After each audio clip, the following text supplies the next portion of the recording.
Disney Pixar's Up. Watch Doug. Doug bounded over some rocks, scrambled up a hill, and crossed a little stream.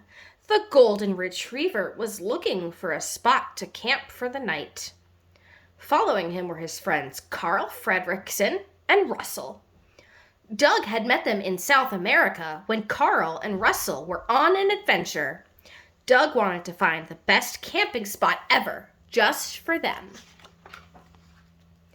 Around his neck, Doug wore a high-tech collar that helped him speak to humans. "Find a spot! Find a spot!" he chanted aloud. Suddenly, Doug saw a good place. "Point!" he shouted. He froze and pointed towards a clearing up ahead. It had trees on 3 sides and a beautiful view across the valley. Russell and Carl looked around. "I like it," Russell said. Carl put down the picnic basket and held their dinner and breakfast for the next day. Next to it, he placed a jug of lemonade. "Okay, Russell, let's set up those tents of yours," he said. The day had been full of new sights and sounds. Carl, Russell, and Doug had hiked along the trail and climbed to a beautiful overlook. But now the day was over and the sun was setting. Carl and Russell put up their tents and unrolled their sleeping bags. They cooked dinner over a campfire, and afterwards they roasted marshmallows. But Russell's yawns were getting bigger. It was bedtime. His eyes were half closed. Russell started to walk towards the tent. "Hey, look at this!" he suddenly shouted. Carl and Doug went to Russell.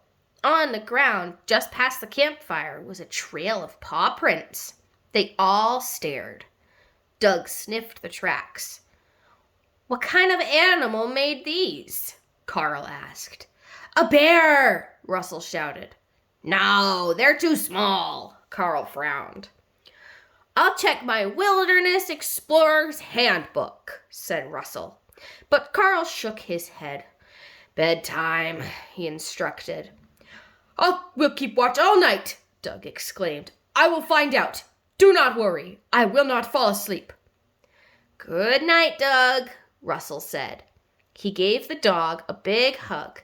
He and Carl went into their tents and zipped up the flaps. Doug was proud to have such an amazing job. He was going to be a super watchdog. Doug sat outside the tents, still as a statue.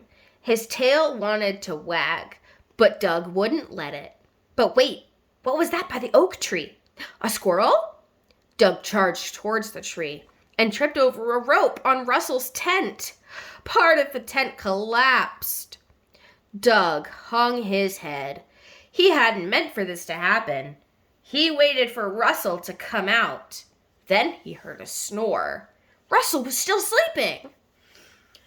Doug slunk back into his watch spot. He had made one mistake, but that could happen to any watchdog. The moon rose higher into the sky. Doug wanted to howl at the moon, but that would wake up Russell and Carl. So he buried his nose under his paw. Then Doug got an itch on his back. He rolled over to scratch it. At that moment, a bat swooped down over the clearing.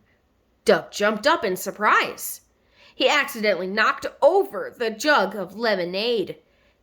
It spilled all over the ground. Embarrassed, Doug went to stand guard near Carl's tent. It wasn't as messy over there. Doug watched the moon travel across the sky. All was quiet. Rustle, rustle, rustle. What was that noise? There by the picnic basket. Rustle, rustle, crack. Doug snuck around the clearing, keeping low to the ground. He spotted fresh paw prints in the dirt. Then he saw a shadow near a tree. Something was prowling. Now it was rummaging. "Woof, woof, woof," Doug barked. The intruder turned towards him. It had a black mask and a striped tail. It was a raccoon, and it was trying to get the food in the picnic basket. Not on Doug's watch. "Move away from the basket," he said. "That is our basket. You cannot eat it." The raccoon grabbed a string of sausages in his teeth. Doug took the other end. He tugged. The raccoon tugged. Doug tugged harder. The raccoon hissed. Doug growled. Finally, the raccoon let go. Doug had won. Defeated, the raccoon scampered away. Doug triumphantly carried the sausages back to the picnic basket. They were a little roughed up and dirty. A couple of leaves were stuck to the slobbery spots. But he was sure Carl and Russell wouldn't mind. Doug was proud of himself. He had spotted the intruder in the dark and scared it away. He had even saved breakfast. He felt like a top watchdog. Soon, the sky began to lighten, and the stars started to fade. Doug was very sleepy. His eyes felt so heavy. His paws felt so heavy. His ears and nose and tail felt so heavy too. But he couldn't give up standing guard now. It was almost morning. Doug put his head down on his paws. He would rest for just a minute and then go back to keeping watch. Resting his head felt nice. Maybe he should rest his eyes for a minute too.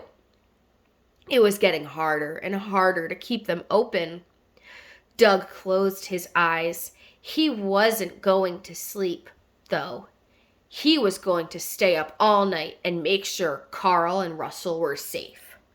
Nothing was going to bother them as long as... Shoo! Shoo! Doug fell asleep. A few minutes later, Carl came out of his tent. He no longer slept as long as he used to. Carl looked around the clearing. He noticed Russell's tent and heard the boy still snoring. He saw the dirty sausages sticking out of the picnic basket and the jug of lemonade on its side. Carl sat next to Doug. Doug opened one eye. "I found him! I found the creature that made the paw prints," he said. "Yes, I heard you," Carl said. He gave Doug a pat on the head. "Good dog. Good Doug." "Is it breakfast time yet?" Russell suddenly came from inside his tent. "No, go back to sleep," Carl replied. After a moment, Russell's snoring continued. Then, together, Doug and Carl watched the sunrise over the misty valley.